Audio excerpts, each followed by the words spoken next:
digamos, que ahora van a ver, que voy a pasar, es muy pedido en los exámenes, que se divide en dos tipos de propiedades. Unas que se llaman propiedades intensivas, bien, y otras que se llaman propiedades extensivas. ¿Cómo vamos a poder diferenciar? En el apunte está muy bien explicado, digamos, porque yo no voy a poner todo el apunte porque si no se nos hace mucho. Esto es como un resumen. Pero yo le voy a dar una serie de datos, digamos, para que lo puedan sacar rápidamente. ¿Cuándo voy a hablar de una propiedad extensiva y cuándo voy a hablar de una propiedad intensiva? En el caso de la propiedad extensiva, bien, va a depender, o sea, depende de la masa. ¿Bien? Sí, muy bien. De la materia, bueno, o masa. Yo le voy a poner masa para que a ustedes se le haga más fácil. Depende de la masa. ¿Qué significa esto que dependa de la masa? Hagamos un ejemplo aquí. Fíjese que tengo un pincel. ¿Bien? Si este pincel tiene 10 gramos, o sea que tiene una determinada cantidad de masa, y yo les voy a hablar despacito y ustedes me dicen si van bien porque no quiero que se pierda. O sea que este pincel que tengo acá, ¿bien? Tiene 10 gramos. Si ese pincel fuese más grande, ¿qué se supone? Voy a tener mayor masa, ya no voy a tener 10 gramos. ¿Por qué? Porque 10 gramos es esta forma. Pero si ese pincel es mucho más largo, yo voy a decir que seguramente tenga 20 gramos. Pero al incrementarse los gramos, seguramente la distancia, la longitud, también aumenta. Bien. Y por lo tanto, seguramente el volumen también. Entonces, cuando yo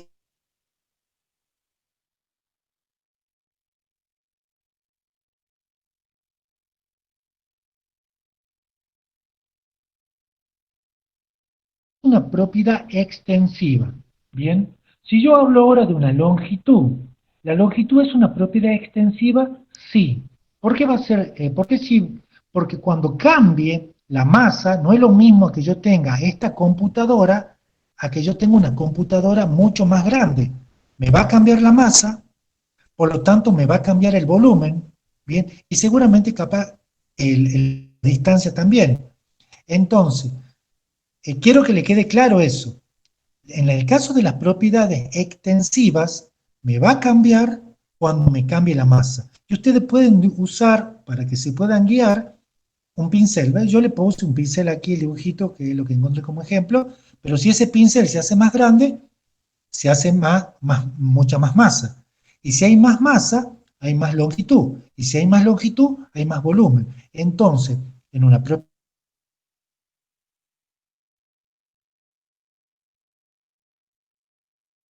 me cambia el volumen. ¿Se entiende esa parte, chicos?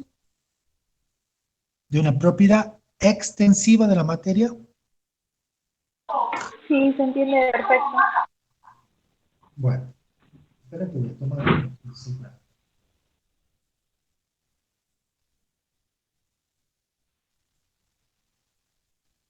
Bueno, vamos a hablar de una propiedad intensiva. ¿Qué va a pasar con una propiedad intensiva? Ahora, y que les quede claro, no depende de la masa o de la materia. No depende de la masa, como sí depende en una extensiva. Y vamos como ejemplo. ¿Y cuáles son las características que no cambian cuando cambia la masa? Hagamos de cuenta. Si tengo una botellita de agua, tengo 600 mililitros de agua. Quiere decir que si yo lo transformo en masa, tengo 600 gramos de agua. Aquí tengo 4 kilos de agua. Y aquí tengo 750 kilogramos de agua. Bien, estamos hablando de masa. 600 gramos de agua, 4 kilos de agua y 750 kilogramos de agua. Resulta que hay características, hay propiedades de la materia que no cambian, por más que me cambie la cantidad de masa o de volumen. ¿Qué significa? Que el punto de ebullición, fíjense, del agua siempre va a ser 100. No importa que yo tenga un vasito de agua chiquitito, un bidón o tenga un tanque. Siempre el agua, cuando llegue a los 100 grados centígrados, va a pasar del estado líquido al estado gaseoso. Eso le pasa al agua, no importa la cantidad que sea. ¿Qué va a tardar más? Va a tardar más tiempo en calentarse porque no es lo mismo calentar un poquito de agua a 4 litros a 750. Va a tardar más tiempo, pero cuando llegue a los 100, el agua va a pasar del estado líquido al estado gaseoso. Si yo la quiero solidificar, siempre va a tener 0 grados centígrados el agua. Bien, o sea que va a tardar más tiempo. Entonces, el punto de ebullición, el punto de fusión, la densidad, bien, son propiedades intensivas, que no importa que cambien la cantidad de materia, esos puntos nunca van a variar. Bien, quiere decir, si yo hablo del alcohol, el alcohol tiene un punto de ebullición de 98 grados, de 78 grados centígrados. Siempre va a ser el mismo punto. No importa que sea 1 litro, que sean 10 litros o sean 1000 litros, siempre va a ser 78 grados. Quiere decir que cuando la temperatura, el calor llega a los 78, el alcohol va a pasar del estado líquido al estado gaseoso. ¿Qué otra cosa es muy común? Imagínense el brillo metálico o el brillo. Hagamos de cuenta que tengo un pedacito de un anillo acá y ese anillo es un anillo de oro. Por lo tanto vamos a ver si no voy a hacer más cana. Bueno, es amarillo, que son las características del oro. Bien, si yo corto un pedacito de acá y lo llevo para acá y veo este pedacito de oro que he cortado, voy a ver que sigue siendo amarillo. O sea que por más que ha cambiado la cantidad de masa, el color, o en este caso el brillo, no se ha modificado. Fíjese que el color sigue siendo amarillo, por más que yo haya cortado un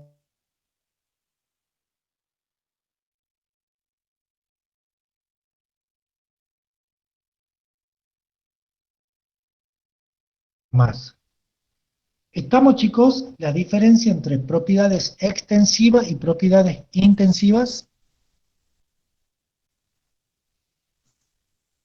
Sí, profe. Bueno, se va entendiendo. Voy a tomar un poquito de agua porque si no me voy a quedar sin voz.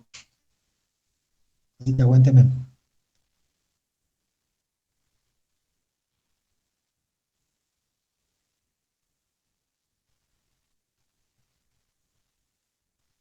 Val, ¿por qué poquito? ¿Qué no entendés? Decime. Por ahí preguntan y van contestando y se me sube el chat, no los puedo ver. Así está.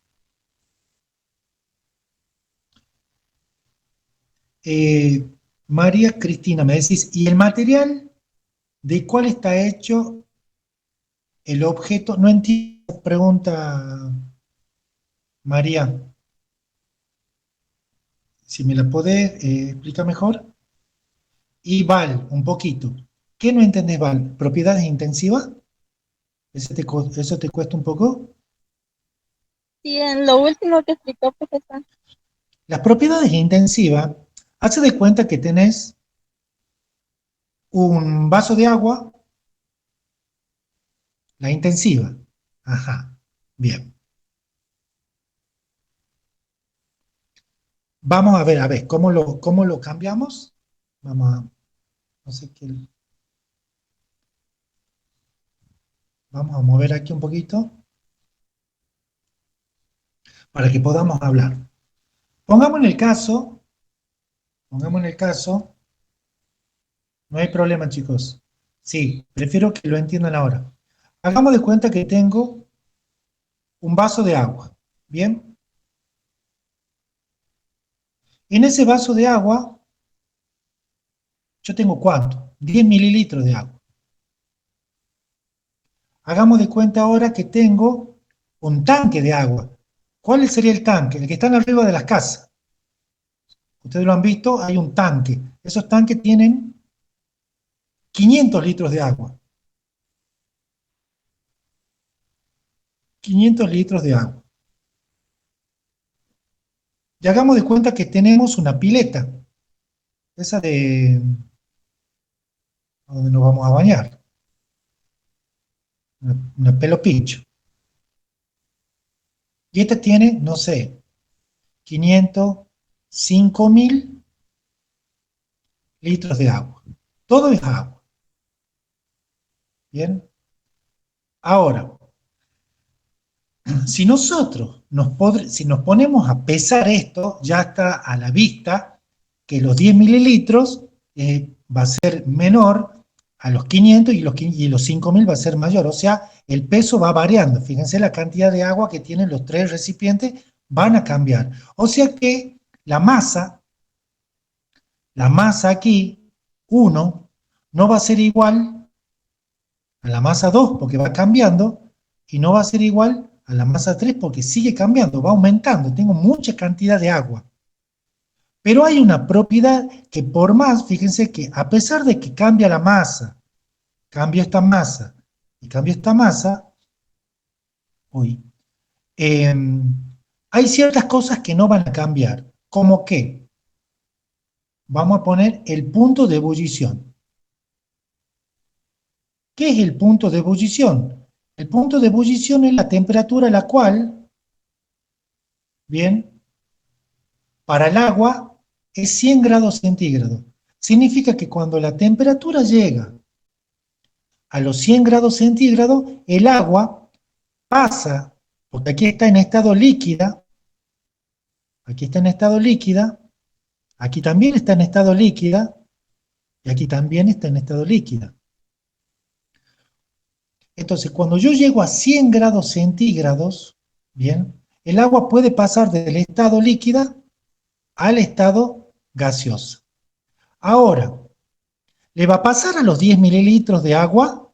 Sí, cuando llegue a los 100, si yo pudiese calentarla hasta 100 grados centígrados, bien, si yo pudiese calentar hasta 100 grados centígrados, la molécula va a empezar a pasar del estado líquido al estado gaseoso. Pero cuando llegue a 100, ahora, ¿le va a pasar lo mismo a 500 litros de agua? Sí, cuando el calor llegue a 100 grados centígrados, el tanque va a empezar a sacar, va a pasar al estado de vapor. Ahora, ¿qué va a pasar? Voy a demorar más tiempo en calentar todo esto, pero cuando llegue a los 100 grados centígrados, va a pasar del estado líquido al estado gaseoso.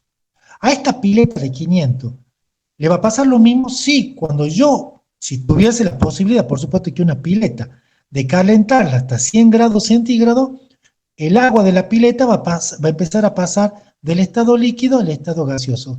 ¿Qué va a cambiar? Que voy a necesitar mucho tiempo para poder calentar semejante cantidad de agua. Pero ¿qué no me varía? Los puntos son iguales. Siempre el agua a los 100 grados centígrados es una propiedad de ella. Ella a los 100 grados centígrados va a producir ese cambio. ¿Cómo se llama eso? Eso se llama punto de ebullición. Quiere decir que por más que yo cambie la masa, o sea que yo cambie la masa en 1, la masa en 2 o la masa en 3 sea mayor, porque a mayor cantidad de agua, mayor masa, los puntos de ebullición van a seguir siendo los mismos. Como no varía con la masa, porque no ha cambiado 100, 100, 100, entonces yo voy a decir que el punto de ebullición es una propiedad intensiva, porque para que sea intensiva no tiene que cambiar con la masa. Más o menos por ahí.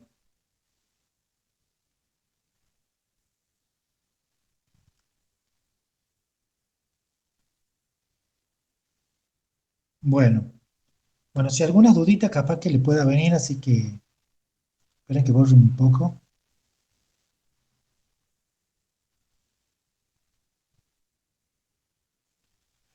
Bueno, no, la alotropía es una mutación que tiene el mismo compuesto químico, o sea, eh, A ver, ¿cómo les explico esto de alotropía? Ahí respondiendo a una pregunta que me están haciendo, ¿no? El carbono, le hago un ejemplo para contestar una pregunta que me hicieron, ¿no? El carbono vos lo podés encontrar de dos formas. Carbono grafito, el carbono grafito, no sé si sabían que el carbono que está en la mina de lápiz tiene una estructura, pero también existe otro carbono que se llama carbono diamante. Bien, se llama carbono diamante. Como el carbono tiene dos estructuras diferentes, se dice que el carbono tiene variedades alotrópicas. Eso es lo que vos me estás diciendo, en este caso, no sé quién me había preguntado, de la alotropía. Bien, tiene dos formas diferentes. Es un mismo compuesto químico, pero con dos estructuras diferentes. Bien, eso se llama alotropía. Es un mismo compuesto. También le pasa al azufre.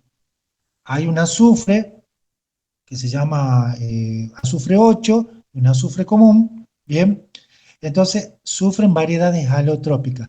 Pero no sé en qué ejercicio te estarán dando eso, digamos, como para, no sé si en el mío no recuerdo que haya en el mío alotropía, pero si estás practicando de otro, habría que verlo bien al ejercicio como para ver específicamente qué sería.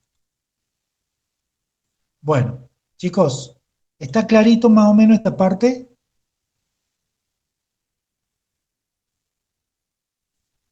Sí, profe. Sí, profe. Bueno,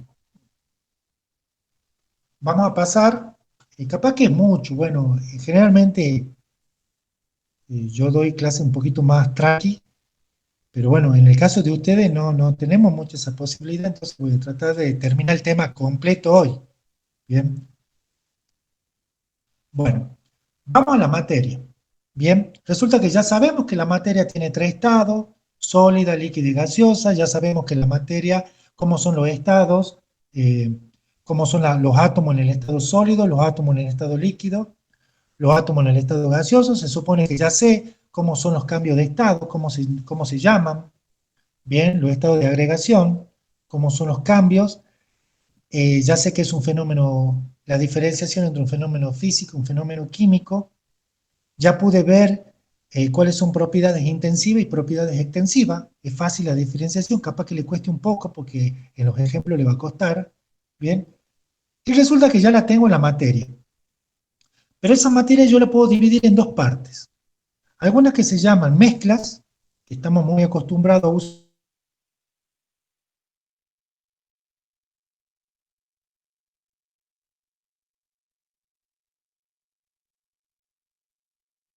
usar, bien, y sustancias puras.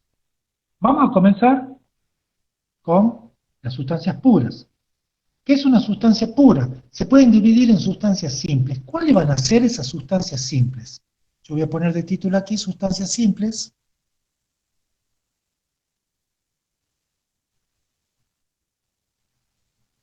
Sustancias simples. ¿Quiénes van a ser las sustancias simples? Van a ser todos los elementos químicos que estén solitos o que sea un mismo elemento más de una vez. Como por ejemplo, cobre. Yo voy a poner el símbolo de cobre. Si bien ustedes no saben todavía nomenclatura, este es el símbolo del cobre. Está solito, es una sustancia simple. El hierro está solito, es una sustancia simple. El oxígeno molecular, hay dos, pero es del mismo elemento, es una sustancia simple. El hidrógeno, bien, es una sustancia simple. Entonces, todos los elementos que se encuentren solos van a ser sustancias simples. Así cualquiera, ¿no? Cloro, bueno, por más que sean, que estén repetidos, es solo un átomo, entonces va a ser una sustancia simple. Ahora, ¿cuáles van a ser sustancias compuestas? Sustancias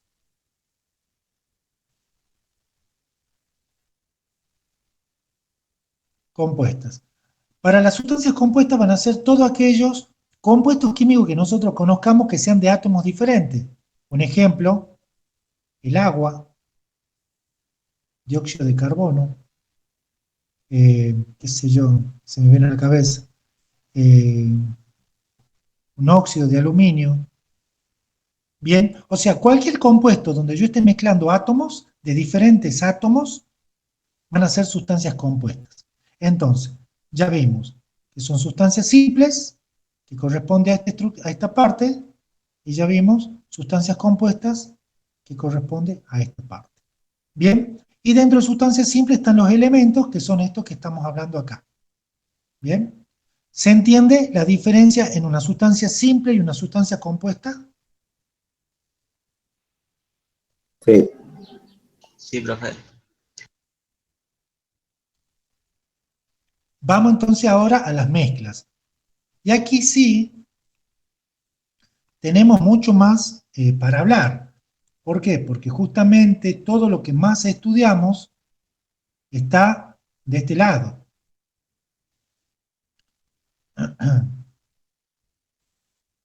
Vamos a hablar de una mezcla.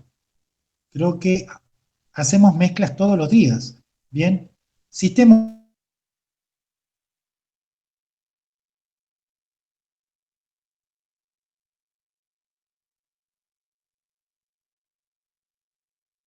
pizarra. Primero, para que sea una mezcla homogénea, bien, ¿qué es algo homogéneo? Primero, algo homogéneo es algo igual, algo que no varía, algo que a mis ojos no sufre ninguna modificación. Bien, hagamos de cuenta de sistemas homogéneos. A ver, tengo un vasito de precipitado y resulta que tengo arena. Si yo mire por donde lo mire el vasito, voy a ver que es arena. ¿Qué voy a ver? Algo igual, algo que no varía, que frente a mis ojos yo veo lo mismo. Entonces voy a decir que es algo homogéneo. Bien, si yo tengo un vasito y en ese vaso hay agua, bien, cuando yo lo mire al vaso, ¿qué voy a mirar? Algo igual, algo que no varía, algo que es lo mismo, bien, que tiene una sola fase que le vamos a llamar. Bien, eso sería un sistema homogéneo. O sea, no porque yo no lo vea, quiera decir que no sea homogéneo. Yo puedo tener un ejemplo, a ver qué cosita me venga a la cabeza. Agua con azúcar disuelta. También, bien, bueno, horrible la botella, pero es una botella. Hagamos de cuenta que tengo un jugo, horrible jugo, perdónenme el jugo, ¿qué van a hacer? Bueno, este es un jugo preparado en una botella. Cuando ustedes lo ven el jugo, ¿qué es lo que ven? Ven algo igual, una gaseosa, una Coca-Cola, ven todo oscuro. Eso sería algo homogéneo, ¿bien? Y también podría ser el ejemplo que dijo aquí el compañero, que puedo tener un vasito, ¿bien? Y le agrego agua, esto tiene agua y azúcar. Yo el azúcar no la veo. O sea, si nadie me lo dice, yo no podría saber, porque está disuelta acá adentro. ¿Bien? ¿Sería algo homogéneo? Sí, sería algo homogéneo. ¿Bien? Yo le puse varios ejemplos para que podamos ver sistemas homogéneos y heterogéneos, que creo que está en la otra. Bueno, aquí estaba hablando específicamente, me adelanté con la.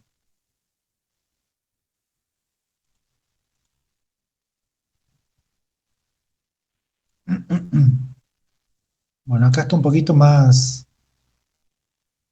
detallado. ¿Ah? Bueno, aquí el ejemplo que encontré, fíjense que por más que busque un licuado, si bien está formado por diferentes cosas, yo veo algo igual. A mí, yo siempre en lo homogéneo voy a mirar el final, qué es lo que yo veo. Si yo veo algo igual, voy a decir que mi sistema es homogéneo. Aquí el ejemplo, bueno, hay uva, frutilla, cereza, hay una ensalada y yo veo las diferencias en cada una. Entonces yo no puedo decir que sea algo homogéneo, es algo heterogéneo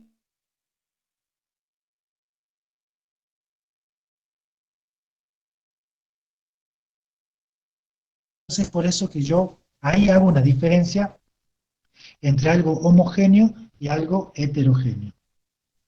Bien, bueno, vamos a ver el otro ejemplo.